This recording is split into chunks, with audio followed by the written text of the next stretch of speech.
Primeira derrota do Mengão sob o comando do Felipe Luiz, fora de casa, com direito à lei do ex e teve gol do Gabigol, meu parceiro. Simplesmente uma noite para esquecer, porque o Flamengo no Mineirão, para mais de 53 mil pessoas, viu o Flamengo fazer uma partida horrorosa e perder a sua invencibilidade no Campeonato Brasileiro. Tudo isso e muito mais aqui agora no canal Bem Posicionado. Mas já vou adiantando. Vem para perto que hoje está diferente. Não esquece de deixar o seu like, que ajuda muito o nosso trabalho. E se você não for inscrito, inscreva-se. Você não vai se arrepender de sintonizar aqui no canal Bem Posicionado. Gabigol, mesmo depois de perder o pênalti, uma defesaça do goleiro Rossi, que foi o melhor jogador em campo do Flamengo, no rebote não teve jeito. O Gabigol foi lá e guardou. Já chama atenção que ninguém acreditava que o Gabigol ia perder o pênalti, tá? O rebote simplesmente ele estava sozinho para finalizar novamente, mesmo depois de uma defesaça do Rossi. O Gabigol fez o gol da vitória e aí simplesmente apagou, deletou do planeta a partidaça que fez o Caio Jorge. O Caio Jorge foi o homem do jogo, gente. Craque do jogo e ninguém fala do Caio Jorge. O Caio Jorge precisa entender que enquanto o Gabriel estiver lá, ele vai ser o segundo melhor. Não em campo, mas na mídia, o Gabriel sabe dar entrevista e ele esperou um momento muito oportuno. Uma vitória em casa para sua torcida, fez juras de amor ao Flamengo, simplesmente jogou todo o peso da sua não renovação com o Flamengo em cima do presidente, ou melhor, ex-presidente Rodolfo Landim e do técnico Tite. Galera. Ele que já deu uma entrevista polêmica na final da Copa do Brasil, anunciando que não ficaria no Flamengo. De novo, depois de fazer o gol da vitória com o Flamengo não, contra o Flamengo, ele simplesmente puxou os holofotes e disse: eu sou apaixonado pelo Flamengo, eu sou rubro-negro, foi o time que eu mais joguei, foi o time que eu mais venci e não comemorei em respeito à nação. Então, ó, coraçãozinho quentinho dos rubro-negros nessa manhã, porque ontem o Gabriel não fez uma boa partida nos minutos que esteve em campo, mas ele não perde. E como ele costuma dizer, ele tem estrela, ele é o predestinado. E realmente a oportunidade surgiu para ele e a gente sabe que ele não perdoa. Simplesmente jogo decisivo, jogo grande, finais, dá nele que ele resolve. E de novo ele resolveu.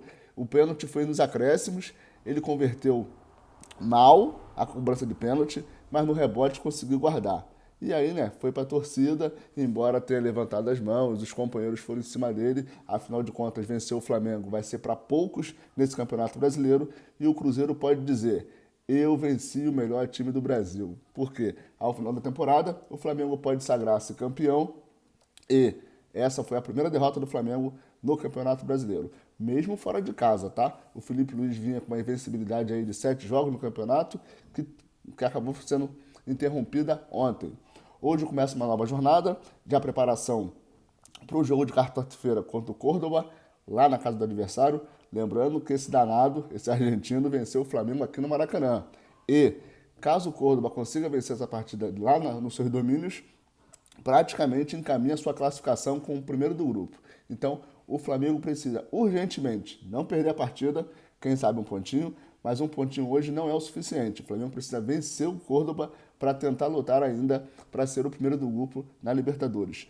Muita coisa passando aqui na vida do Flamengo e eu vou trazer para vocês os detalhes. Por exemplo, o Arrascaeta, que veio do Cruzeiro para o Flamengo, também fez um gol e um baita gol, mas também não comemorou. Agora, a diretoria e o BAP já começam a se movimentar por um substituto do Arrascaeta. Ah, Rodrigo, esse assunto é velho. Sim, mas agora nós temos o nome. João Félix, jogador do Chelsea, de 25 anos, atualmente está no Milan, e o Flamengo chegou para perto para tentar trazer o jogador ainda na janela de transferência do meio do ano. Jogador de 25 anos, a intenção do Flamengo é trazer o João Félix por empréstimo, com direito de compra ao final do seu empréstimo. João Félix tem passagem por Barcelona, Chelsea e agora Milan. Então, jogador experiente, rodado, acostumado a jogar Champions League, jogos grandes. E se por acaso vier para o Flamengo, vai ser uma baita contratação. Mas não deve ser nada barato.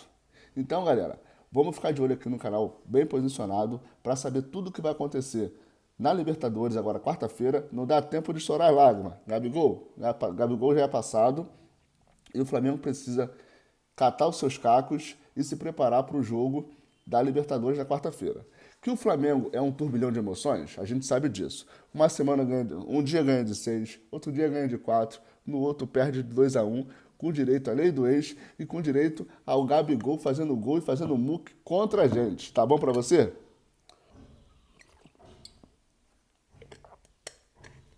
Que o Gabigol é especial, todo mundo sabe. Que ele é decisivo, também. Agora, ele age como se as portas ainda estivessem abertas, ou melhor, ele quer deixar as portas abertas para o futuro. Ele se disse apaixonado pelo Flamengo, quem sabe no futuro, é um atleta de 28 anos, tem contrato com o Cruzeiro aí, se eu não me engano, mais 3, 4 anos, então, em algum momento, ele ainda poderia voltar para o Flamengo. Agora, olhando para a tabela do Campeonato Brasileiro e para as partidas que ocorreram, vou te falar aí, destaque para o São Paulo, que conseguiu o seu sexto empate, com direito a pênalti perdido do Ferreirinha, que está fazendo uma temporada maravilhosa, jogos espetaculares, mas não é um homem-gol, né, gente? Cadê o Caleri? Cadê a rapaziada para bater esse pênalti? Jogaram essa responsabilidade pro Ferreirinha e deu burro. E aí o São Paulo é o 10º colocado com 7 pontos. Ninguém ganha do São Paulo, mas o São Paulo também não ganha de ninguém. Está em nona colocação. Não, 10ª colocação. O Inter tomou uma sapatada do Corinthians, 4-2, com direito a hat-trick do Yuri Alberto e lei do ex novamente. O lei do ex esse final de semana fez um estrago. Yuri Alberto, ex-Inter, meteu 3 gols na vitória do Corinthians contra o Internacional, que está em nona colocação. O Corinthians, mesmo depois da pancada que tomou do Flamengo, é o 8º colocado. Em 7º, Ceará. 6º, Bahia. 5º, Fluminense do Renato Gaúcho. Pegou o turbo e não para de subir. 4º colocado, agora é o Cruzeiro. Depois da vitória de ontem, tinha 10 pontos, vai a 13. E está a 1 pontinho do Flamengo e a 3 pontos do líder Palmeiras. O Bragantino está ali se metendo entre os 3 primeiros. O Red Bull Bragantino sempre começa assim e no final da temporada ele perde fôlego. Segunda colocação, Flamengo 14 pontos e primeira, Palmeiras. Palmeiras, por enquanto, pode gritar, segue o líder. 16 pontos, 2 pontinhos só à frente do Flamengo. Nada que preocupe, mas vamos que vamos. Olhando para a parte de baixo da tabela, tá meio complicado, hein? Tá meio complicado. O Botafogo está por ali, 11º, sem perigo de nada, nem de vitória, nem de derrota. Grêmio também está por ali, com 8 pontos. O Vasco da Gama conseguiu entregar o jogo ontem. O Vasco jogava bem, mas perdeu o jogo para o Palmeiras. Uma bobeada da zaga, o Hugo Souza, Hugo Moura, acho que é Hugo Moura.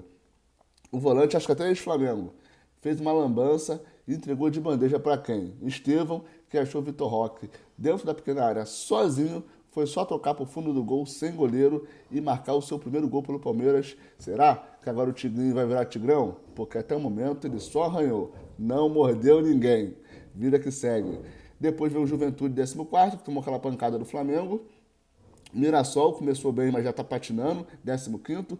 E a surpresa, Fortaleza, que sempre foi um time muito competitivo, até agora só tem uma vitória, 4 empates e 2 derrotas. O Atlético Mineiro já está na zona do rebaixamento, também com apenas uma vitória e 3 empates, apenas 6 pontos. O Vitória já começa a ficar preocupado também, 6 pontos, uma vitória e 3 empates, muitos empates nessa parte de baixo da tabela, o pessoal não perde, mas também não ganha. E aí, o Super Santos de Neymar, vice-lanterna do Campeonato Brasileiro. Caraca, maluco, últimos 5 jogos são 4 derrotas. E o Sport Recife, apenas 2 pontinhos e simplesmente ainda não sabe o que é vencer nesse Campeonato Brasileiro. Olha, o Sport, o Vitória, essa rapaziada costuma namorar com a zona de rebaixamento. Agora, o Santos, com o Neymar no time, e o Atlético Mineiro, com o investimento que tem, lembrando que o Atlético Mineiro já passou um perrengue ano passado, por pouco não foi por ali. Tanto que esse ano nem joga a Libertadores, está na Sul-Americana. Então, abre o olho, Atlético Mineiro com Hulk, Bernardo, Scarpa. Tá faltando sangue aí nesse Atlético Mineiro, hein? E o Santos, com Neymar e companhia, Tiquinho Soares, atual campeão da Libertadores e da Copa do Brasil, do Campeonato Brasileiro, também está numa zica danada, penúltima colocação do Campeonato Brasileiro. E a última informação que saiu agora, O Dudu, ex-Cruzeiro, não quer devolver o apartamento à sua mansão em Minas Gerais e já negocia e está 99% fechado com o Galo. Tem noção, meu parceiro? O Dudu vai continuar em Minas Gerais e está assinando um contrato com o Galo. Boa escolha? Bota aqui nos comentários. Você fosse o Dudu, ficaria em Minas Gerais mesmo? Ué, o Galo está numa crise danada, precisando de reforços. O Dudu, depois dessa crise, não deve estar tão caro. Sem contar que pegou uma grana do Cruzeiro. Então, o Dudu muda de clube, de grande para grande. Mas, Dudu, precisa jogar, né, meu querido? Vamos jogar, vamos querer. Rapaziada, obrigado para você que ficou até aqui. Não esquece de deixar o seu like. Não esquece de se inscrever se não for inscrito. E se quiser compartilhar, tamo junto. Vamos que vamos. Vamos com tudo. Vamos para cima. Até quarta-feira. Aquele abraço.